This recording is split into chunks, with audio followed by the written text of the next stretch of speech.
Olá, começa agora o Panorama TVC. Aqui você acompanha o que acontece na Câmara de São José do Rio Preto e confere entrevistas sobre assuntos de interesse da população. Nesta edição, vamos falar de saúde, dando destaque ao cadastro de doadores de medula e ao serviço de transplante de medula aqui de Rio Preto. Você vai ver também no programa de hoje uma matéria aí, uma reportagem, uma entrevista completa sobre as mudanças na legislação para casos de violência de gênero. Nós vamos repercutir os novos dispositivos legais que ampliam a pena para crimes cometidos contra as mulheres. O Panorama fala ainda sobre eleições, esporte paralímpico e a reabertura do Zoobotânico de Rio Preto. Mas antes de tudo isso, você confere as notícias do Poder Legislativo. E começamos com os projetos que foram analisados durante a 39ª sessão ordinária do ano. Confira agora o balanço das votações. Os vereadores de São José do Rio Preto aprovaram 6 dos 8 projetos na pauta da 39ª sessão ordinária de 2024. Os parlamentares deram parecer favorável à proposta de autoria de Jorge Menezes, que proíbe que animais sejam mantidos acorrentados, a fim de evitar situação de maus tratos e privação de liberdade. Foi aprovado o projeto de Paulo Paulera, que cria o selo Empresa Amiga dos Autistas. Projeto de Bruno Marinho, que inclui no calendário oficial do município o Rally da Independência, também teve aprovação dos vereadores. Foi acatada a proposta do Poder Executivo, que trata de desafetação de imóvel e doação do mesmo para a Fazenda Pública do Estado. Os parlamentares aprovaram proposta do Executivo que altera a lei que trata das regras para instalação de bancas de jornais e revistas em espaços públicos. Aprovado também projeto da Prefeitura que corrige anexo da lei que trata das subvenções sociais feitas por meio de emendas do Legislativo. Foi adiada por 2 sessões a análise do projeto do Executivo que desafeta imóveis do loteamento Parque dos Pássaros. A vereadora Cláudia de Júli pediu a retirada do projeto de lei complementar que listava sanções para quem praticasse comércio irregular de animais. Todos os projetos em tramitação na Câmara de Rio Preto podem ser consultados no site oficial do Poder Legislativo. A Comissão Permanente de Finanças da Câmara realizou audiência pública para discutir o orçamento municipal para 2025. Veja como foi. A Comissão de Finanças e Orçamento da Câmara de Rio Preto realizou audiência pública para debater o projeto de lei que fixa a receita e as despesas do município para 2025. A Lei Orçamentária Anual, a LOA, está estimada em 3 bilhões e 400 milhões de reais. A Comissão de Finanças é composta pelos vereadores Anderson Branco, que é o presidente, Júlio Donizete e Jean Charles. Participaram ainda da audiência os vereadores Pedro Roberto e João Paulo Rilo. Uma das sugestões para o orçamento partiu da Associação dos Guardas Civis Municipais, que pediu incremento nos recursos da Secretaria de Segurança. Então a gente pede e dá a sugestão de que se tire esse valor da Secretaria de Trânsito para repassar para a Guarda, acrescentar esse ao menos 1 milhão para o ano seguinte. Para a Guarda, para a Secretaria de Segurança Pública, é um valor muito alto, faz muita diferença esse 1 milhão. Todas as sugestões feitas pela sociedade serão encaminhadas aos vereadores, que podem apresentar emendas ao orçamento até o dia 4 de novembro. Regimentalmente, a LOA precisa ser votada até o dia 30 de novembro. Paralelamente à audiência presencial, a Câmara Municipal disponibilizou formulário online para que cidadãos e entidades da sociedade civil organizada possam fazer sugestões ao orçamento de maneira virtual. Para mais informações, acesse o site riopreto.sp.leg.br. O segundo turno das eleições municipais está marcado para o dia 27 de outubro e as urnas eletrônicas já começaram a ser preparadas para a votação. A TV Câmara acompanhou as primeiras etapas de inserção de mídias e lacração dos equipamentos. Os cartórios eleitorais de Rio Preto iniciaram a preparação das urnas eletrônicas para o segundo turno das eleições municipais. Nesta etapa é realizada a inserção das mídias com as informações dos candidatos em cada uma das urnas e depois a lacração dos equipamentos que serão enviados para as sessões eleitorais. Em Rio Preto são disponibilizadas 1.133 urnas pela Justiça Eleitoral, que serão instaladas em 126 locais de votação. 120 delas ficam de reserva caso haja algum problema. No primeiro turno, 5 equipamentos precisaram ser substituídos em Rio Preto. Um número que não representa nenhum risco aos resultados da apuração. A inserção das mídias e a lacração das urnas é feita em cerimônia aberta e com a presença de representantes da Justiça Eleitoral e outros órgãos. Os equipamentos só são abertos depois de encerradas as votações.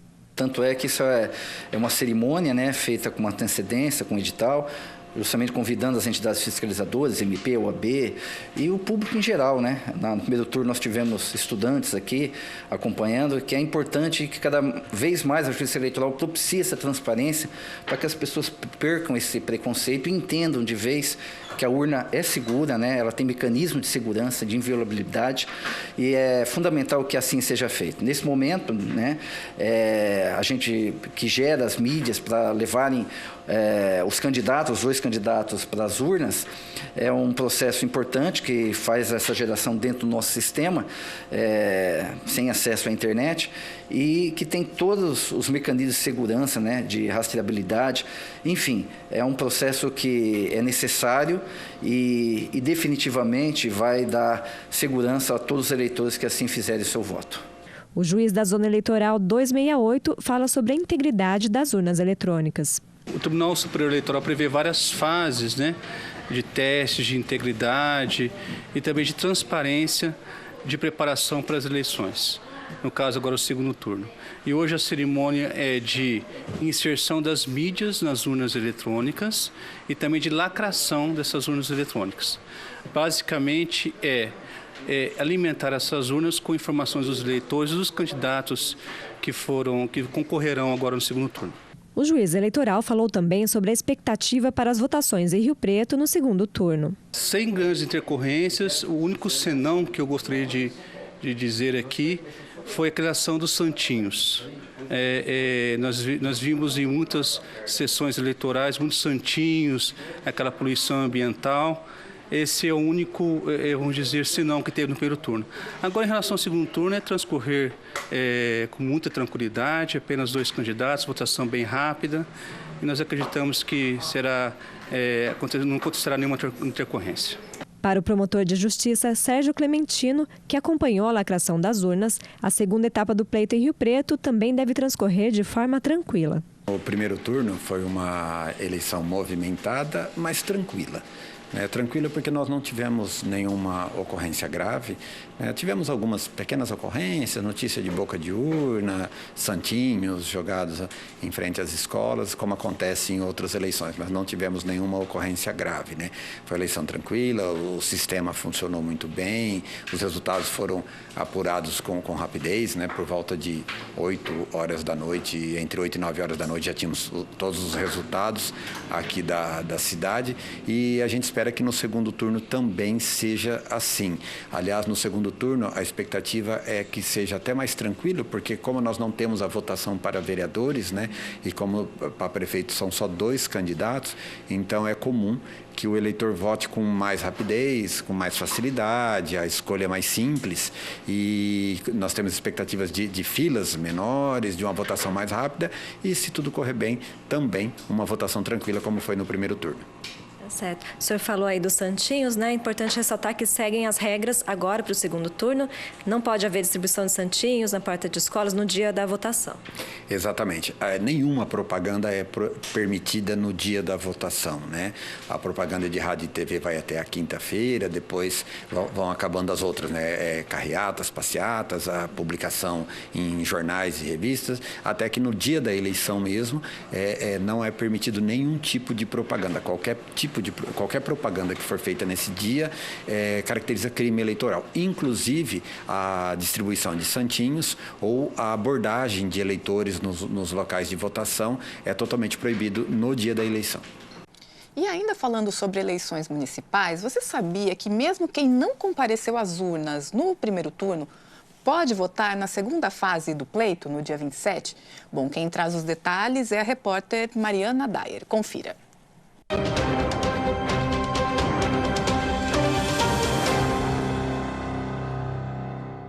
Se você não votou no primeiro turno das eleições municipais, ainda pode votar no segundo turno no dia 27 de outubro. A ausência de comparecimento ao primeiro turno não impede os eleitores a votarem nessa segunda etapa das eleições. Neste ano, eleitores de 51 municípios voltam às urnas para escolher prefeito e vice-prefeito municipal. Em Rio Preto, os candidatos a prefeito são Coronel Fábio Cândido, do PL, com o candidato a vice-prefeito Fábio Marcondes, Itamar Borges, do MDB, com o candidato a vice-prefeito José Luiz Crivelin. Quem não votou no primeiro turno e não justificou a ausência no dia da votação, tem até o dia 5 de dezembro para apresentar a justificativa. Esse procedimento pode ser feito pela internet, no aplicativo e-Título, Sistema Justifica, que fica no site do TSE, ou pelo autoatendimento eleitoral, também disponível no portal da Justiça Eleitoral, ou pessoalmente em qualquer cartório eleitoral. Para isso, é necessário anexar documentos que comprovem a impossibilidade do voto, como bilhetes de passagem e atestado médico. Veja todos os detalhes do segundo turno das eleições municipais durante a programação da TV Câmara, o canal do Legislativo.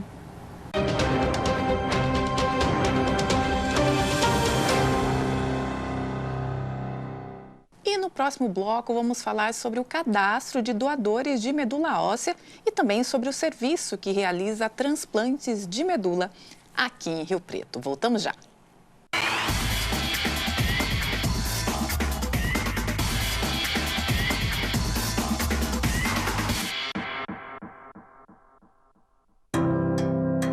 O governo do estado acredita em você. Vem aí o Provão Paulista 2024. Prova que você quer mais. Prova que você sonha alto. Prova que você se esforça. Prova que você merece. Prova que você consegue. Prova que você vai longe. Prova que você pode. Provão Paulista 2024. Uma grande chance para os alunos do ensino médio da rede pública entrarem nas melhores universidades do país e até do mundo. Prepare-se para o Provão Paulista 2024. Prova que você pode. Governo do Estado. São Paulo são todos. Você já ouviu falar em empatia? Nada mais é do que se colocar no lugar do outro. Por exemplo, aqui na faixa de pedestre, a obrigação de parar antes da faixa é do motorista, inclusive quando não há semáforo. Mas você pode ajudá-lo. Sinalize com a mão antes de atravessar. Assim, você aumenta a visão do motorista e o alerta, caso ele esteja distraído. Por falar em distraído, jamais atravesse a rua olhando no celular ou escutando música. Pensa bem, custa focar na tua vida pelo menos por alguns instantes? Também procure fazer contato visual com o motorista. Espere ele parar, claro. Pensar em você também é pensar no outro. Sinalize antes de atravessar. Toda faixa de pedestre é um sinal. Sinal de respeito. Detran, Governo do Estado de São Paulo. São Paulo são todos. Um adversário difícil? O câncer de mama. É preciso estar preparada para vencer. E se eu puder dar um conselho, conheça seu corpo. Esse é o pontapé inicial para a cura. Descubra antes. Procure as unidades móveis. Conte com as mulheres de peito. A sua vitória é a vitória de todas. Governo do Estado, São Paulo são todas.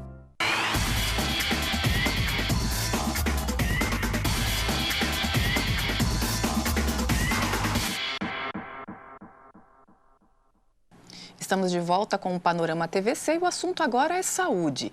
Os hemocentros de Rio Preto e Catanduva registraram queda no número de cadastros de doadores de medula óssea. Olha só para a gente ter uma ideia, vou dar os dados aqui de um levantamento do primeiro semestre de 2023. Nesse período, foram 1.977 cadastros realizados pelas duas unidades.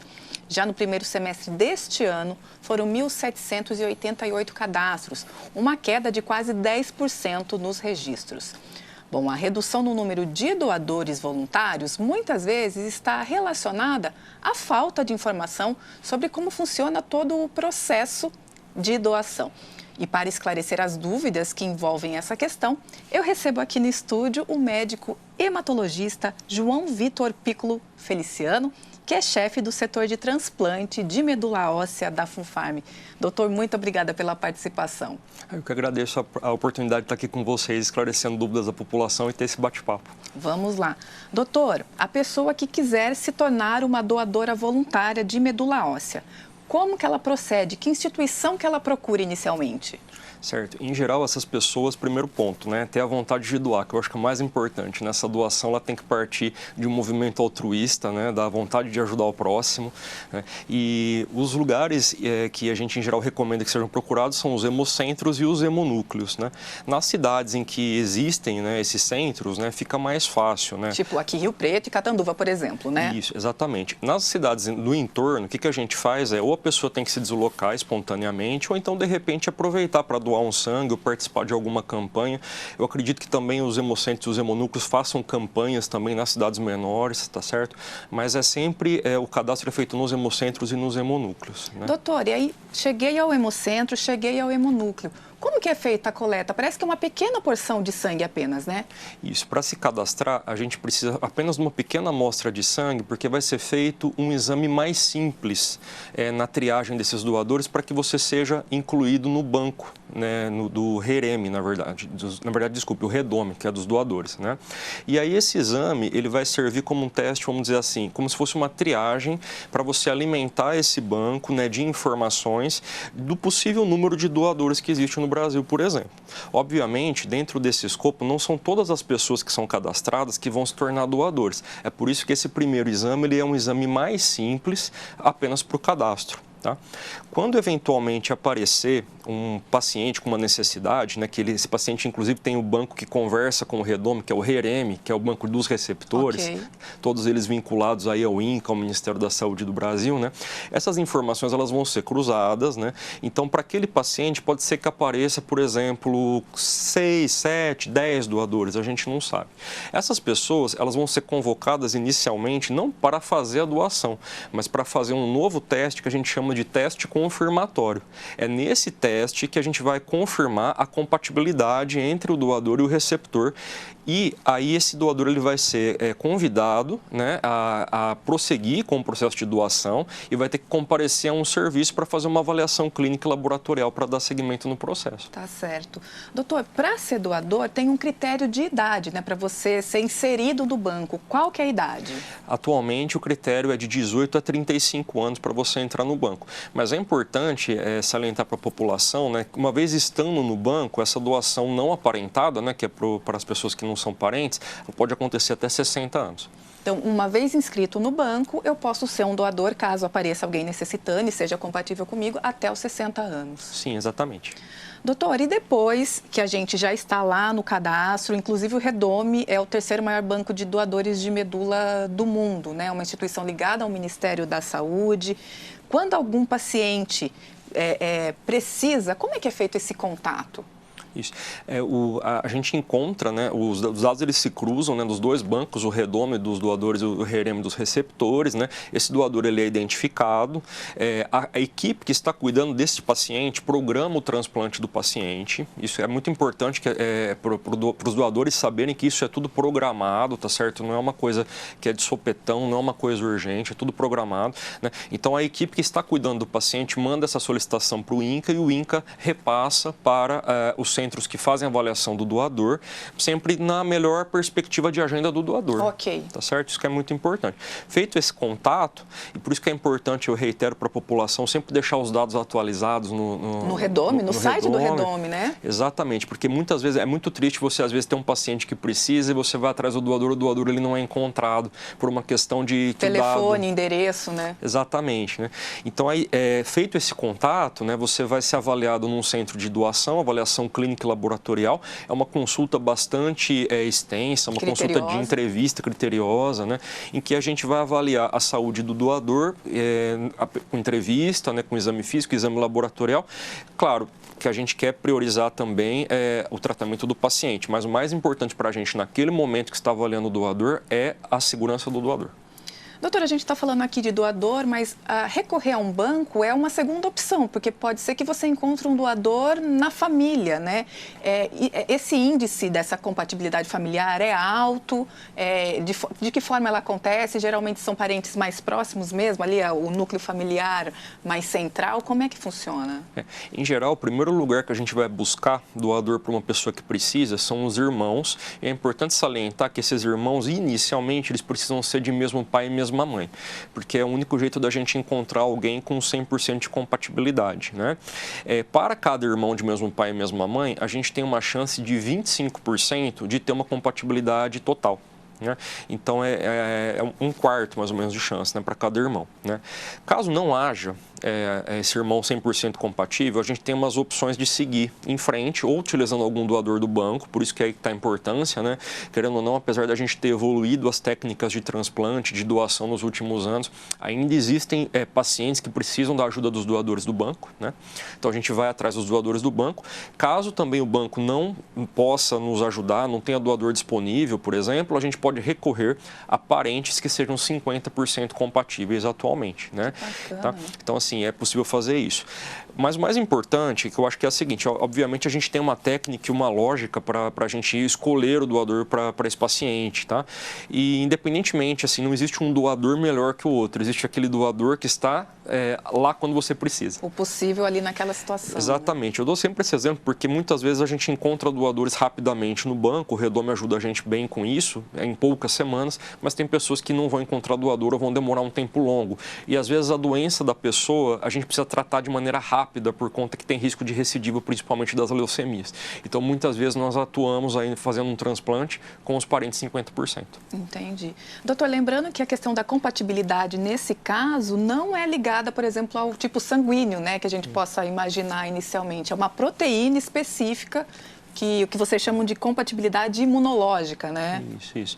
O tipo sanguíneo para a gente, a incompatibilidade diferente, né, de sangue nos transplantes de medula não trazem impacto para a gente. Obviamente a gente vai fazer manejo clínico, né, tem algumas coisas que a gente precisa fazer nessa medula, nesse material, mas não contraindica o transplante. O mandatório para a gente é essa compatibilidade imunológica que vai, na verdade, vamos dizer assim, regular a guerra entre quem está recebendo e quem está doando. A gente tem que promover com que haja a produção de sangue nova naquele paciente com a medula, então a medula não pode atacar o corpo do paciente e o paciente não pode rejeitar a medula.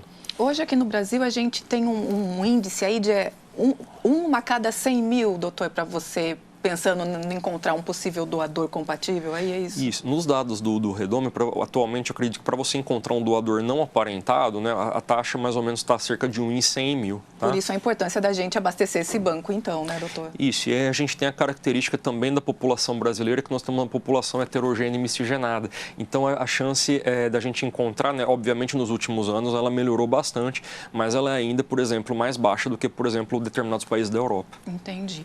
Doutor, agora falando do procedimento em si, né? Por exemplo, como é que é feita a coleta dessa medula no doador? Quais são os tipos que a gente tem de coleta hoje? O que é necessário para cada uma delas, né? Tanto de, por exemplo, de internação ou não, né? Os procedimentos hoje disponíveis. Tá, ok. A técnica, ela não vai mudar independentemente se é aparente ou não. Então, as técnicas são as mesmas, né? Nós temos dois jeitos de tirar essas células dos doadores. Então, a gente pode fazer a coleta diretamente da medula óssea, do osso da bacia, né? A medula óssea é aquele tecido que produz sangue e fica dentro dos nossos ossos. A gente tem segurança de tirar o material aqui do osso da bacia. Esse procedimento, a pessoa precisa ficar internada, a gente leva em centro cirúrgico, faz uma anestesia, né? Então, assim, não é um procedimento no momento doloroso, só que a gente precisa furar o osso da pessoa, com uma agulha fina, uma agulha especial, né? Enfim, e a gente tira uma quantidade de medula que seja segura para o paciente, para o doador, e que consiga ser uma quantidade que Ideal para o paciente, Ideal para o né? paciente, para que o transplante aconteça. De intercorrência, aí o que pode acontecer? Um pouquinho de dor local, né? Porque afinal de contas a gente fez furinhos no osso, mas os doadores, em geral, eles vão muito bem com analgésicos comuns e anti-inflamatório e o repouso. É um procedimento que é feito todo dia em diversos lugares do mundo, então está bem consolidado, a gente sabe fazer bem. O outro jeito é a gente consegue fazer a retirada dessas células da veia através de uma máquina, né, que é um procedimento que chama aférese. Quem for no hemocentro, por exemplo, já ouviu falar em doação de plaquetas, né, que é doador de plaqueta, a máquina é basicamente a mesma. Aquela. Isso. O que essa máquina faz, na verdade? Ela tem a capacidade de separar os componentes do sangue e a gente tira o que a gente quer. No caso do transplante, a gente quer tirar as células do transplante. Mas para tirar do sangue, o que a gente faz é expulsar essas células da medula óssea utilizando uma medicação que tem que ser tomada por mais ou menos 4 dias, uma medicação que é subcutânea, né? É aquela via que é parecida com quem toma insulina do diabetes. Okay. É muito tranquilo também, a gente expulsa as células para o sangue e tira através de uma máquina. É pela veia, né? Então o doador não precisa ficar internado. Entendi. Os dois métodos, eles são consolidados, eles são ótimos para o transplante, né? Não tem tantos efeitos colaterais para o doador. O jeito que vai ser feito vai ser de acordo com o quê? A opção do doador, que ela é absoluta, né, aquilo com que ele se sentir mais seguro, tá certo?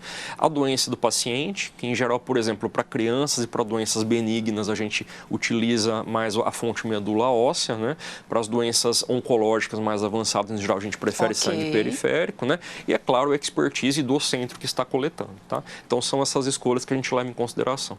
Doutor, o senhor falou das doenças, citou a leucemia. O transplante ele é utilizado para tratamento de quais doenças principalmente, né? Além da leucemia que o senhor já apontou? Isso. O transplante alogênico, que é esse que envolve com o doador, a grande parte dos pacientes eles têm um diagnóstico de leucemias agudas, principalmente leucemias mieloides e linfóides, né? Mas ele também pode ser utilizado para tratamento de linfomas, por exemplo, linfomas de Hodgkin e linfomas não Hodgkin, outras doenças, por exemplo, menos comuns da população, como síndrome mielodisplásica, por exemplo, além de doenças benignas, como anemia plástica, anemia falciforme, talassemias, algumas imunodeficiências. Então, assim, tem uma gama de doenças aí que a gente pode tratar com essa modalidade de transplante, mas a grande parte desses pacientes, em geral, é oncológico com leucemias agudas. Doutor, e os tipos de transplantes? A gente tem o que a gente recebe do doador, por exemplo, mas às vezes pode ser feito com células do próprio paciente. Como que funciona esses dois casos? Isso. Em geral, quando a gente utiliza um doador, o que a gente quer fazer não é apenas a renovação do sangue dentro desse paciente. A gente quer que esse sistema imunológico ele seja trocado e aquela medula, aquele sangue novo vai atacar a doença do paciente. É isso que a gente, em geral, faz, principalmente nos casos... É o que a gente quer nas leucemias agudas, por exemplo, nos pacientes com diagnóstico oncológico. No outro transplante, o que acontece? É o autólogo, é o paciente sendo o seu próprio doador. Então, o processo de retirada de células para esse paciente fazer transplante é, em geral, pela veia, né? A gente tira também, expulsa as células da medula do paciente, ele coleta pela veia. E, na verdade, é um truque que a medicina inventou para que a gente intensifique a quimioterapia desse paciente. Então, na verdade, o nosso objetivo ali não é fazer o transplante em si. O que cura o paciente de verdade é que a gente vai dar uma altíssima dose de quimioterapia, porque, em geral, nós estamos diante de cânceres que são sensíveis à quimio. Então, às vezes, aquela dose habitual não vai ajudar a controlar a doença, não vai resolver. Então, a gente aumentando a dose da quimio, a gente cura o câncer, entretanto, a gente acaba matando a produção de sangue normal. E o que a gente faz é plantar sangue no paciente de novo. Entendi. Doutor, e Rio Preto é centro de referência tanto em coleta quanto em transplante, né? Conta pra gente um pouquinho desse serviço. Isso, a gente consegue fazer procedimentos aqui tipo autólogo, tipo alogênico, tanto de parentes, né, o aparentado quanto o não aparentado, assim como qualquer modalidade de coleta. E pelo modelo de financiamento dos transplantes, né, a gente consegue receber pacientes do Brasil todo aqui pelo Sistema Único de Saúde, né, pelo financiamento público, mas a gente também consegue fazer privado. Bacana. Doutor, estamos encerrando a nossa entrevista. Eu gostaria que o senhor deixasse um recado para a população, para quem está nos assistindo, sobre esse apelo, né, essa possibilidade de doar sangue, já que vai ao hemocentro, e também ser doador de medula. Não, a gente sabe que a questão dos estoques de sangue, eles sofrem altos e baixos aí também durante o decorrer do ano, né? Então, assim, eu queria sensibilizar a população que a gente está sempre precisando, né? Tem sempre pacientes com doenças de sangue precisando, transplantados, né? Então, vá ao hemocentro, vá ao hemonúcleo, né? Procure doar sangue, ter uma certa frequência aí para você que tenha vontade, né? E pode aproveitar e ser doador de medula óssea também, se cadastrar quem ainda não for. Tá certo. Bom, eu vou deixar aqui o serviço, algumas informações. Hemocentro de Rio Preto, o telefone é o 3201-5151. Tem também atendimento pelo WhatsApp 996239985. O Hemocentro Rio Preto fica na Avenida Jamil Feres Kifuri, número 80, Jardim Panorama. O horário de atendimento é de segunda-feira a domingo, das 7 horas da manhã à 1 da tarde. Uma outra informação que eu deixo aqui é o site do Redome, se você já é cadastrado no sistema e precisa fazer algum tipo de alteração cadastral, telefone, endereço. O site é redome.inca.gov.br. Doutor, muito obrigada pela participação. Eu agradeço, muito obrigado. Bom, e dando sequência ao Panorama TVC, o assunto agora é o incentivo ao esporte. O governo do estado de São Paulo realiza em Rio Preto mais uma etapa do curso de capacitação técnica paralímpica. Saiba quem pode participar. O Programa de Desenvolvimento Paralímpico do Estado de São Paulo abre inscrições para o curso de capacitação técnica paralímpica para Rio Preto e região. Esta é a 100ª etapa do curso. A capacitação em Rio Preto será entre os dias 22 e 25 de outubro. O público-alvo são professores de educação física, estudantes do último ano de graduação de educação física, professores das redes pública e privada. O objetivo é fomentar e incentivar o esporte paralímpico por meio de suporte e capacitação técnica dos profissionais. A capacitação será realizada nas modalidades atletismo, badminton, halterofilismo, futebol de cegos, judô, tênis de mesa, vôlei sentado e natação. O curso é gratuito e tem certificado para quem participar. Ele será realizado no Sesc Rio Preto, na Avenida Francisco Chagas de Oliveira, 1333. Para mais informações, acesse o site paralimpico.com.br e não perca tempo porque as vagas são limitadas. Mariana Dayer para a TV Câmara. Agora o Panorama TVC faz mais um breve intervalo e no próximo bloco vamos falar sobre a lei recém-sancionada que aumenta a pena para casos de feminicídio. Voltamos já.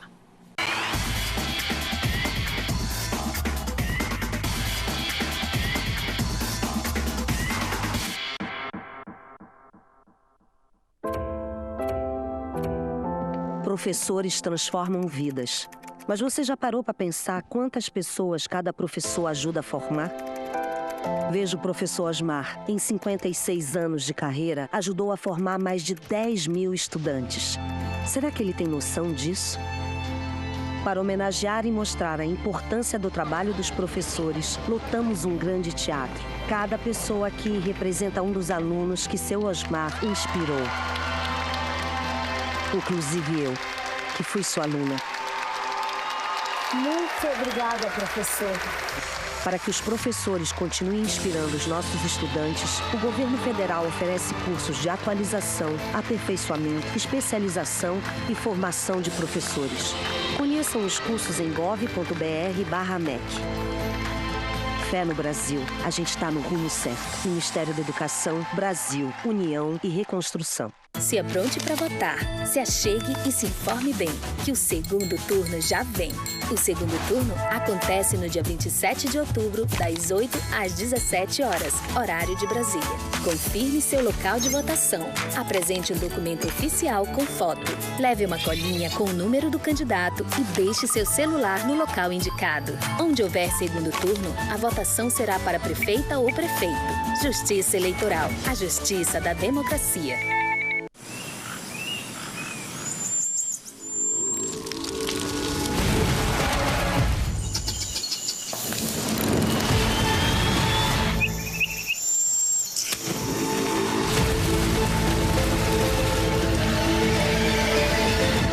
Você é a única proteção que eles têm. Incêndio é crime. Operação São Paulo Sem Fogo. Evitar incêndios é responsabilidade de todos. Governo do Estado de São Paulo. São Paulo são todos. O IPVA atrasado tá tirando seu sono? Calma, o Acordo Paulista tá de volta. O governo do estado tem condições especiais para o seu carro voltar a rodar em dia. São 100% de desconto em multas e juros, parcelamento em até 60 vezes e até 50% de desconto no valor total do débito. Negocie até o dia 20 de dezembro. Governo do Estado. São Paulo são todos. Estágio remunerado? É bem isso! Bolsas de até R$1.000. É bem isso. Aprender na prática nas melhores empresas. É bem isso. Com o BEM, o Bolsa de Estágio do Ensino Médio, alunos de todo o estado têm a chance de mudar o seu futuro. É mais oportunidade e menos jovens fora da escola. Acesse bem.sp.gov.br e saiba mais. Governo do Estado. São Paulo são todos. O título NET veio para deixar a vida do eleitor bem mais fácil. Dá para fazer tudo sem precisar ir para a rua. Casou e quer acrescentar o nome da esposa ou do marido no título eleitoral? Dá para fazer. Quer mudar o local de votação? Também tem como. Na página do TSE ou do Tribunal Regional Eleitoral de onde você mora, é só ir na aba Eleitor e Eleições, acessar Título Eleitoral, escolher a opção Tire seu título e então inicie seu atendimento remoto.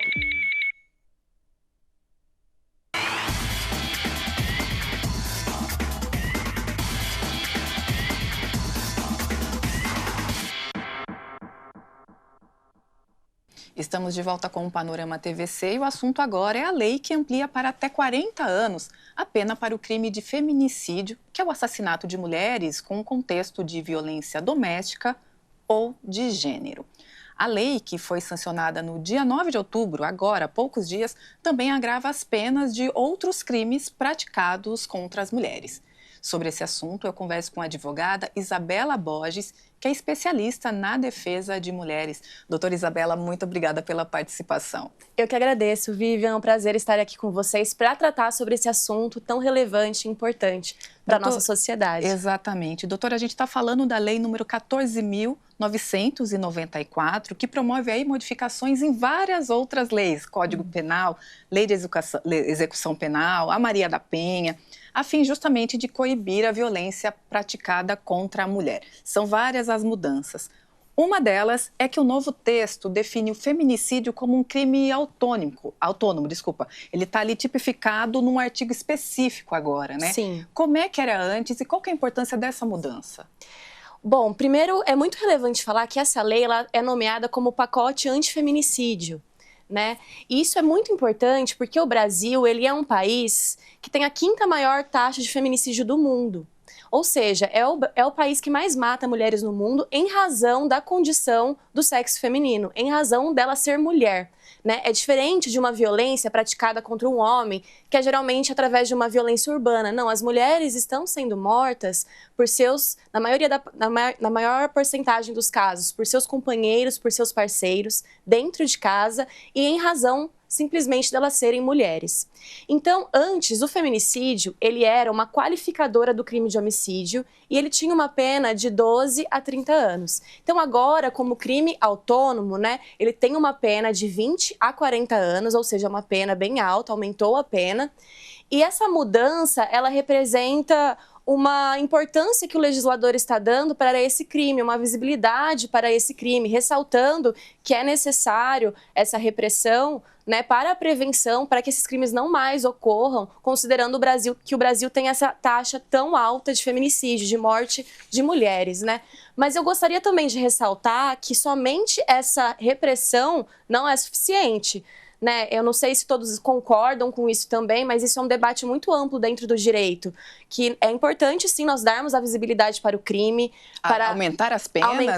as penas, ter a devida repressão, mas a gente tem que considerar que a violência contra as mulheres, o feminicídio, a violência de gênero, tem razões estruturais, tem razões históricas e culturais, né? Então a gente precisa muito trabalhar a prevenção. Somente a repressão dos agressores não é o suficiente, mas é claro que essa é uma conquista importante também. Doutora, e quando a senhora fala de prevenção, a gente está pensando política pública. Exatamente, nós estamos falando de políticas públicas, de trabalhar esses assuntos nas escolas, de uma mudança cultural, né, realmente da nossa sociedade, porque o crime contra as mulheres acontece devido a essa desigualdade de gênero, devido à subjugação de mulheres, devido a enxergar as mulheres como objetos, né, inferiorizá-las, né, se ela é um objeto, então eu posso fazer o que quiser com ela, eu posso controlá-la e em decorrência disso eu posso matá-la. O feminicídio, ele é a violência mais grave e é a decorrência de um ciclo de violências contra as mulheres, né, que inicia geralmente da violência mais leve, a violência psicológica, a ameaça, e vai progredindo até o estopim, né, que é o feminicídio. Doutora, além da mudança na pena do crime de feminicídio, essa nova lei traz também o aumento de penas para outras circunstâncias. Por exemplo, a questão da... Deixa eu achar aqui... Da lesão corporal. Lesão corporal e também os crimes de honra, né? Sim. Explica pra gente como que a gente está agora a partir dessa nova lei. Sim, além do aumento da pena do feminicídio, essa nova lei ela provocou diversas alterações, como você disse, na lei de execução penal, na lei de processo penal também, na lei de crimes hediondos. E o crime de lesão corporal, ele teve a sua pena aumentada para 2 a 5 anos. A lesão corporal simples, ela tem uma pena de 1 a 3 anos, então foi um aumento relevante de pena. Os crimes contra a honra, que é a injúria, difamação e calúnia, também tiveram sua pena aumentada para o dobro. E o crime de ameaça também teve sua pena aumentada para o dobro quando cometidos contra as mulheres em situação de violência doméstica e em razão da condição do sexo feminino. Então é um aumento de pena relevante. E o crime de ameaça também, antes, ele dependia da representação da vítima. E agora, com essa alteração legal, ele não depende mais da representação da vítima. Isso é considerado um avanço. Divide opiniões ainda, mas é considerado um avanço porque não tem uma barreira para a vítima acessar a justiça, não tem mais um critério para ela acessar, não depende da representação. Porque muitas vezes a mulher fazia o boletim de ocorrência da ameaça e falava, não vou representar agora, e deixava passar muito tempo, e aí não era instaurado o inquérito, essa pessoa não era investigada, não respondia pelo crime. Verdade. E agora, com o aumento da pena, e independente de representação, é uma relevância, assim, para a investigação e para a punição também desses crimes. E proteção dessa mulher, e né, proteção doutora? dessa Que mulher, ela poderia sem dúvidas. voltar a ficar vulnerável à situação de violência ali nesse período se ela não fizesse a representação. Né? Com certeza. Voltando aos casos de feminicídio, tem casos em que a pena é aumentada. Por exemplo, quando o crime é praticado durante gestação ou contra adolescentes ou idosos.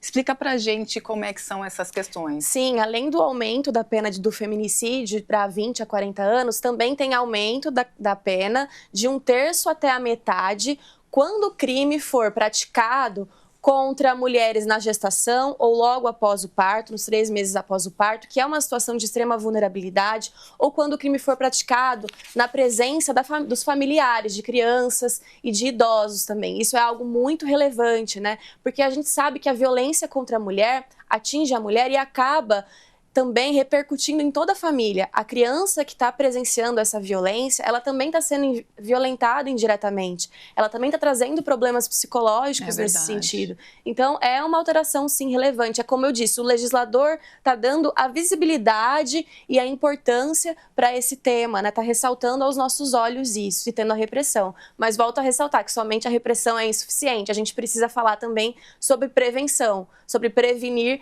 com políticas públicas, com medidas educacionais, porque a violência de gênero é uma violência estrutural, cultural, que está impregnada na nossa sociedade, infelizmente. A lei, na verdade, ela vem atuar nesse caso extremo, né? Exatamente, nesse caso extremo. E falando sobre os condenados, aqueles que são condenados por feminicídio, crime contra a mulher, parece que a mulher ganha mais um fator de proteção, por exemplo, se essa pessoa está presa, ela oferecer ainda algum tipo de ameaça, né, de situação de violência à vítima, a vítima pode solicitar que essa pessoa vá para um outro presídio mais distante, né? Sim, se essa pessoa foi condenada por um crime praticado de violência contra a mulher, ameaça, lesão corporal ou tentativa de feminicídio, independente do crime que for em razão da violência doméstica e da violência contra a mulher, ele vai ser transferido, isso foi uma alteração na lei de execução penal, para uma penitenciária diversa do domicílio da mulher. Então, ou seja, ele está sendo transferido para longe dela,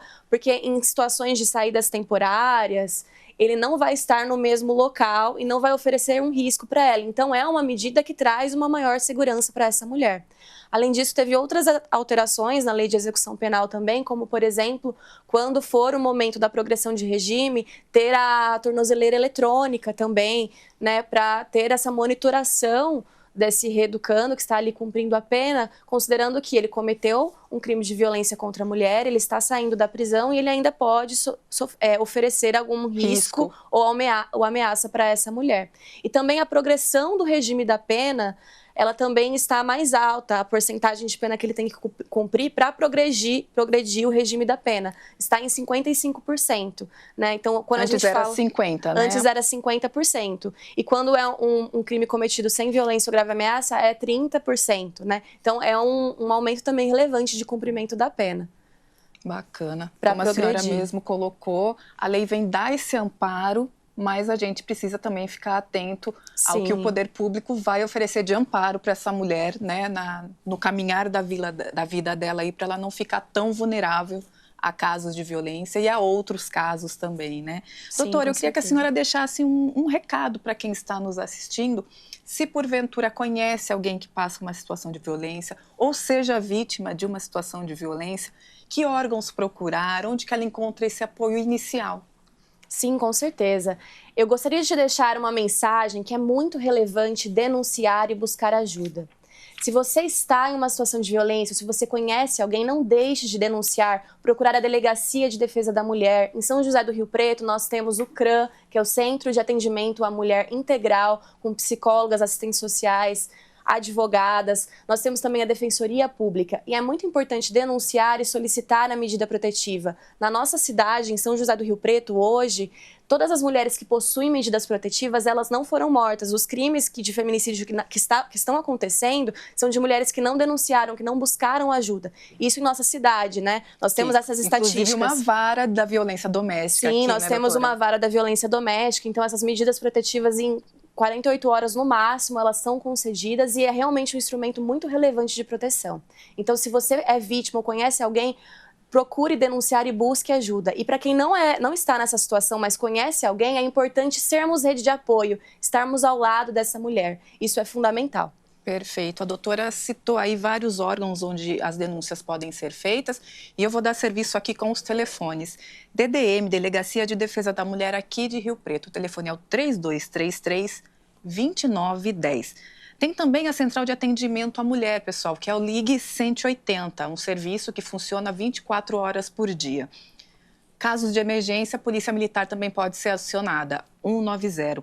E o CRAM Rio Preto, que é justamente esse centro de referência aí de atendimento à mulher aqui de Rio Preto, temos 2 telefones, 3222-2041, que é a unidade 1, e o telefone 3363-4071, que é a unidade 2 do CRAM, e fica lá na região norte da cidade. Doutora, muito obrigada pela participação, pelos esclarecimentos. Portas abertas da TV Câmara para a senhora sempre, para a gente falar sobre esses assuntos, sobre essas orientações, né? Eu que agradeço, Vivian, o espaço, a contribuição e pela importância de trazermos esse tema aqui para instruir toda a sociedade. Eu que agradeço. Muito obrigada. Tá joia. Pessoal, e damos sequência ao Panorama TVC agora com informações do mercado de trabalho. O Balcão de Empregos da Prefeitura de Rio Preto anunciou nesta semana quase 3 mil vagas. Veja os destaques. O Balcão de Empregos da Prefeitura de Rio Preto está com 2.973 vagas disponíveis. Entre os destaques estão há 156 postos de operador de caixa, 132 vagas de vendedor, 134 vagas para auxiliar de produção e 92 oportunidades para auxiliar de limpeza. A lista completa com todas as vagas disponíveis você encontra no site da Câmara, o riopreto.sp.leg.br. No menu que fica na lateral do portal, basta clicar em Utilidade Pública e, na sequência, Balcão de Empregos. Já para se candidatar às vagas, o trabalhador deve acessar o site riopreto.sp.gov.br/Balcão Empregos. E para informações adicionais, é só entrar em contato com a Secretaria do Trabalho pelo telefone 1799-739-8710. Agora o Panorama TVC faz mais um breve intervalo e no próximo bloco vamos falar sobre a reabertura do Zoobotânico de Rio Preto. Voltamos já.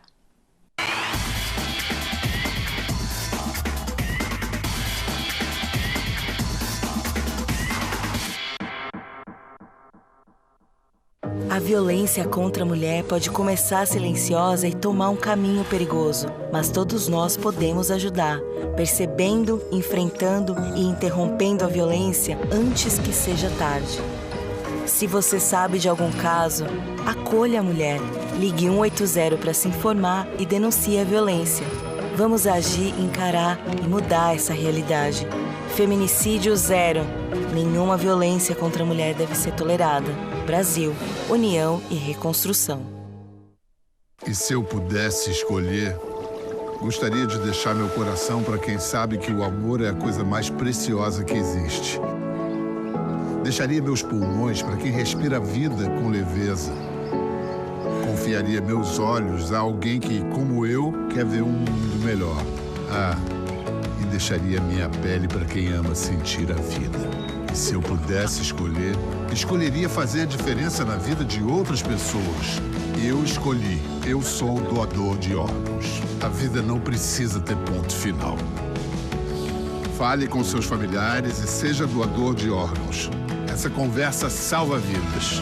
Governo do Estado, São Paulo, são todos. Ao longo dos anos, as mulheres vêm conquistando seu espaço. Hoje podemos traçar o nosso caminho e tomar as nossas decisões. Cortar o cabelo do jeito que você gosta, usar o que te faz bem, estar bem consigo mesmo é fundamental. Mas ainda precisamos de força para enfrentar os desafios do dia a dia. E para ter força, antes de qualquer coisa, temos que olhar para nós mesmas. Conhecer a si mesma é a melhor forma de aprender a identificar quando algo não está certo.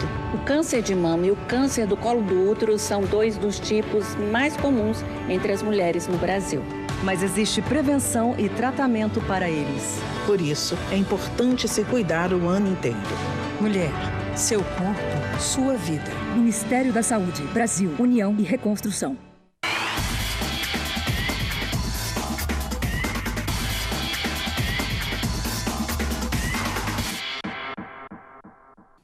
Panorama TVC está de volta e o assunto agora é a reabertura do Zoobotânico de Rio Preto.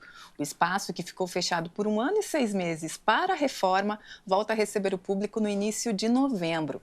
Agora, as visitas ao local terão de ser agendadas. E sobre esse assunto eu converso com Kátia Penteado, secretária de Meio Ambiente aqui de Rio Preto. Secretária, muito obrigada pela participação. Boa tarde, eu que agradeço. Muito obrigada. Vamos começar falando justamente desse agendamento. Como que o interessado em conhecer o novo Zoobotânico pode se inscrever para a visita? É tudo pela internet? Sim. Hoje nós estamos com esse modelo de agendamento prévio pelo site da Prefeitura. E nós abrimos a cada 15 dias as vagas para os convites. Então, as pessoas fazem pela internet e depois elas recebem um e-mail de confirmação. Então, a gente, por exemplo, o Zoo reabre no comecinho de novembro e agora as inscrições para visitar lá em novembro já estão abertas, né? Sim. Quem quiser já pode acessar o Dia site. Dia 15, nós startamos aí essa nova fase do Zoobotânico. Secretária, e por que a escolha pelo agendamento, né? Por essa visita mais programada do que antes, o que a gente conhecia como bosque, o zoológico antigo, era a entrada liberada, vamos dizer assim? Sim. Na verdade, isso é uma tendência, né, no mundo inteiro, pela importância que nós temos do propósito do Zoobotânico, no caso hoje. Mas isso é muito comum nos parques, é muito comum em outros zoológicos, mas no caso de São José do Rio Preto, assim que nós chegamos, em 2017, nós começamos a dar um novo formato para o antigo bosque, né? Porque enquanto bosque, ele era um espaço de entretenimento, era um espaço onde as pessoas iam passear, e lá estavam animais considerados coleções para as pessoas apreciarem. Agora não mais. Agora ele sai desse lugar de entretenimento, de passeio, para um espaço, primeiro, de proteção, conservação,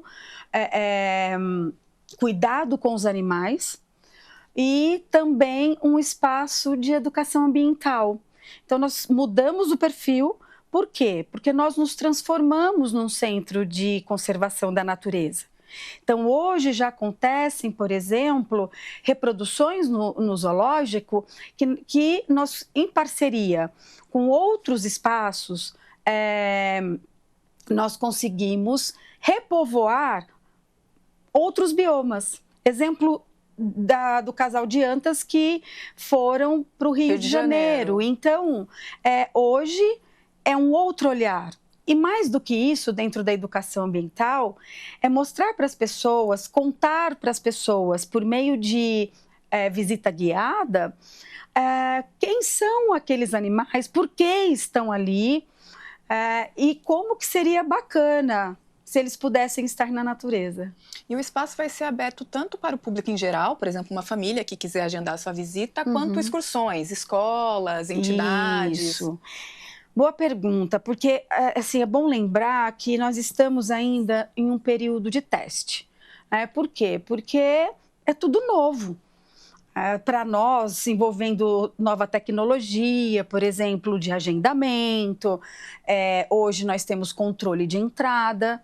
E aí, o controle de entrada, ele vem justamente, e o tempo permitido para ficar dentro do zoológico, ele vem nesse primeiro momento para que a gente sinta o conforto dos animais ou o estresse que o animal pode passar e também o conforto de quem estiver lá dentro.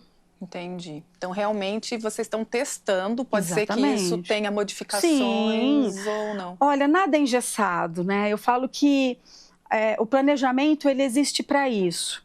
E toda mudança, ela sempre causa, como que eu posso dizer, as pessoas, um desconforto, né? Um desconforto. Então, assim, paciência para que a gente consiga entender esse novo modelo. Agora, os animais ficaram, pense, 1 ano e meio, eles ficaram sem visitação, eles estão voltando aos poucos para os espaços, né, agora reformados. Alguns nós temos que ainda deixar em quarentena para poder se adaptar à quantidade de pessoas. Então, existem alguns processos que são processos que levam um certo tempo. Então, lembrando novamente, aquele espaço é para a salvaguarda dos animais, para o bem-estar dos animais. E, por conta disso, nós estamos trabalhando um modelo de educação ambiental. Entendi. Secretária, em algum momento, junto com essa preocupação com a saúde dos animais, o bem-estar dos animais, vocês também pensaram em como seria estabelecer esse modelo de visita por agendamento e talvez com receio de fechar um espaço que era totalmente aberto à população e às vezes retirar uma possibilidade do entretenimento, do lazer da população ali também, que às vezes visitava aquilo de porta aberta e agora vai ter que encontrar um outro caminho de acessá-lo? Olha, assim, eu sempre penso no propósito. E eu posso falar do propósito da nossa gestão. E que desde o início do primeiro dia, nós já viemos com esse propósito, pensando na salvaguarda dos animais, até porque 300 animais que nós temos no plantel hoje, né? Esses animais, eles não podem voltar para a natureza. Eles estão ali porque, de alguma forma, ou eles foram atropelados, ou queimados, ou abandonados, ou vítimas de contrabando, de maus tratos. Então, esses animais, eles estão lá justamente para ter o conforto, porque se eles estivessem na natureza, eles já não estariam vivos, porque a natureza tem uma dinâmica, né, de predador e predado. Então, ele não ia ter condições normais para se defender. Então, ele ia ser predado. Agora, não. Lá, nós damos todo o conforto e pensando, como eu te disse, no bem-estar. Então, tem todo o enriquecimento ambiental, ele vai buscar o alimento, não é dado mais para ele nos potinhos. Então, ele faz todo um movimento. Aí, como nós não conseguimos devolvê-lo para o ambiente dele, nós tentamos trazer um pouco do ambiente para ele.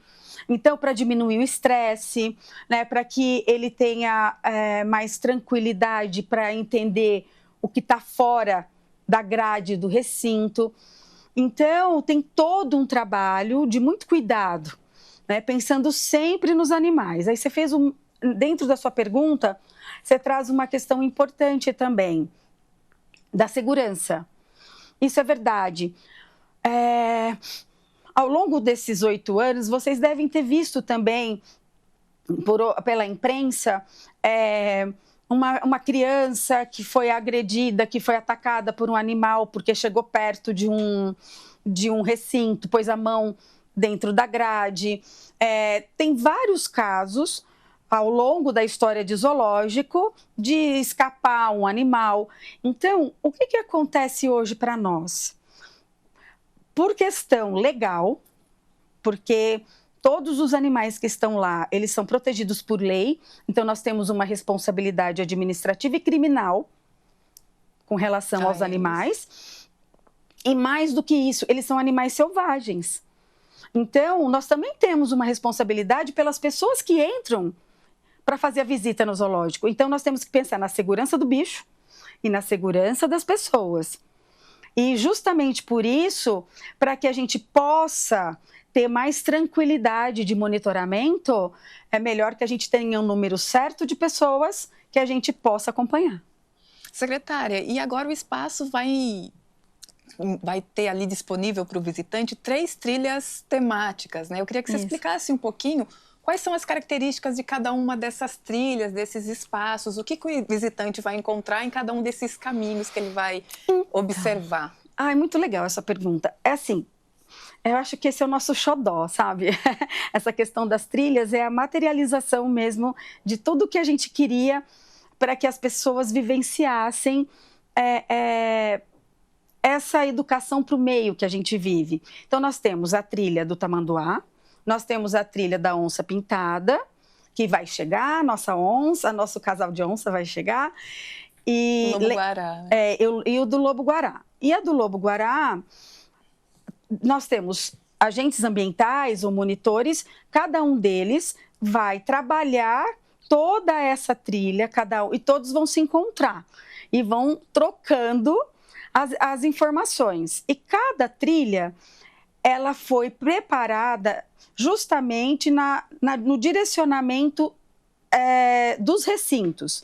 Então, na hora que você vê, e nós temos também um trabalho lindíssimo de grafismo, indicando por meio de desenhos, por exemplo, a trilha da onça pintada. Então, você já vai ver uma onça olhando para você na hora que você começa a trilha.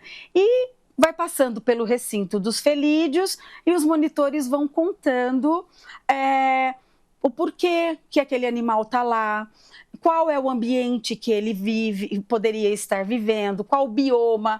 E com isso, quem andar por lá, de forma muito didática, ela vai entender de forma simples aonde que o bicho fica. Entendi. Onde ele vive. Onde ele vive. Porque é muito comum, por exemplo, eu vou lembrar rapidamente de uma situação de uma marca não vou falar, mas uma marca aí de lanche, que em um momento pensou em animais selvagens.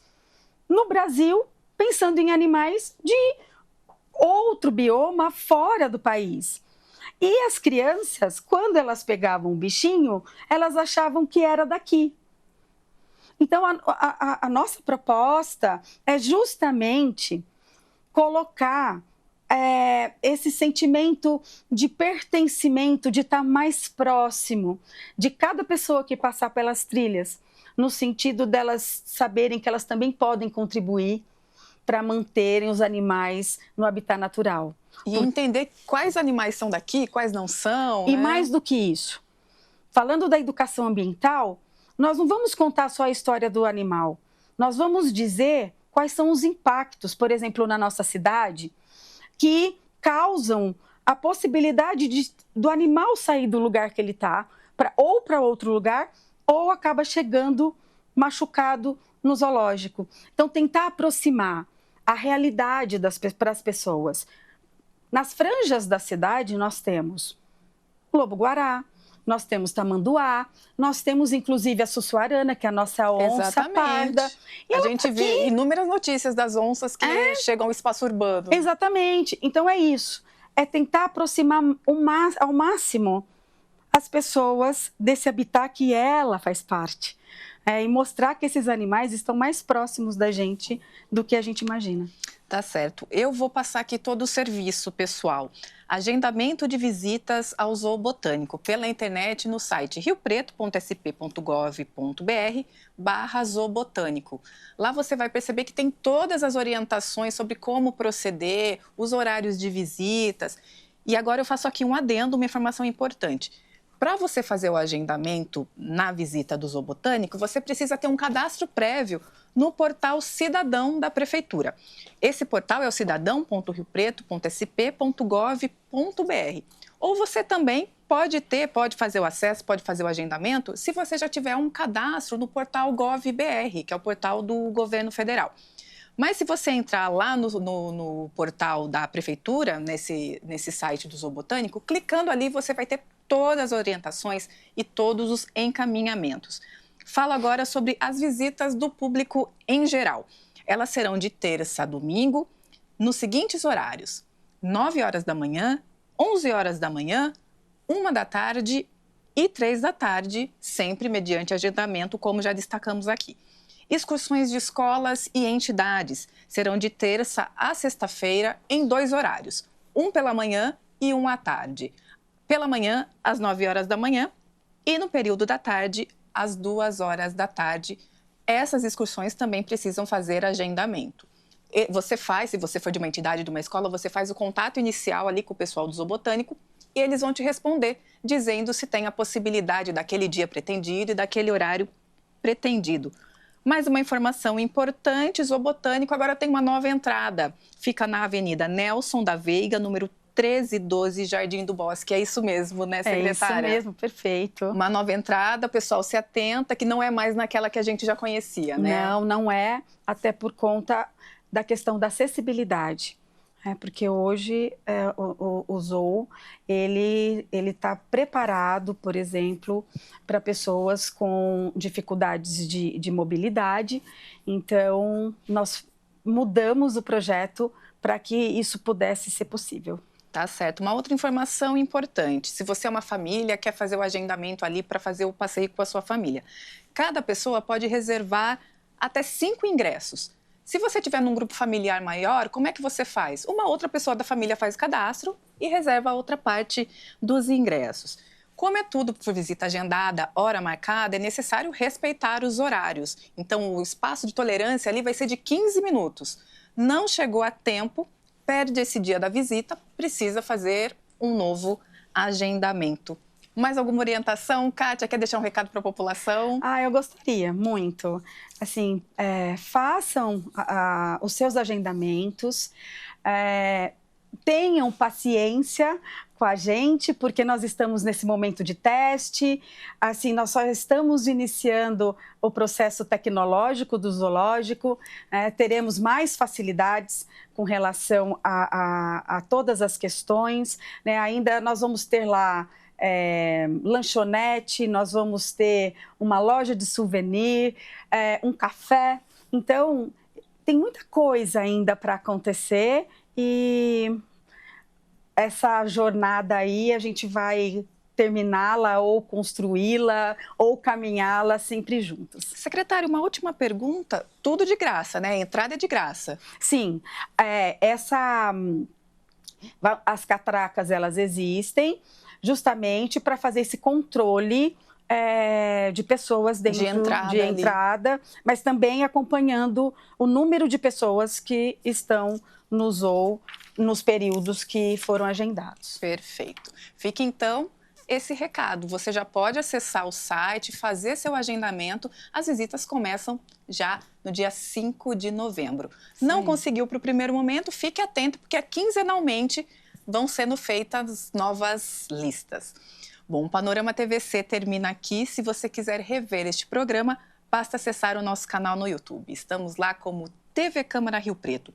Todas as informações do Legislativo Riopretense você encontra também no nosso site, o riopreto.sp.leg.br. Estamos também nas redes sociais, basta acessar o Facebook e o Instagram. Muito obrigada pela companhia, muito obrigada pela audiência e até o próximo programa.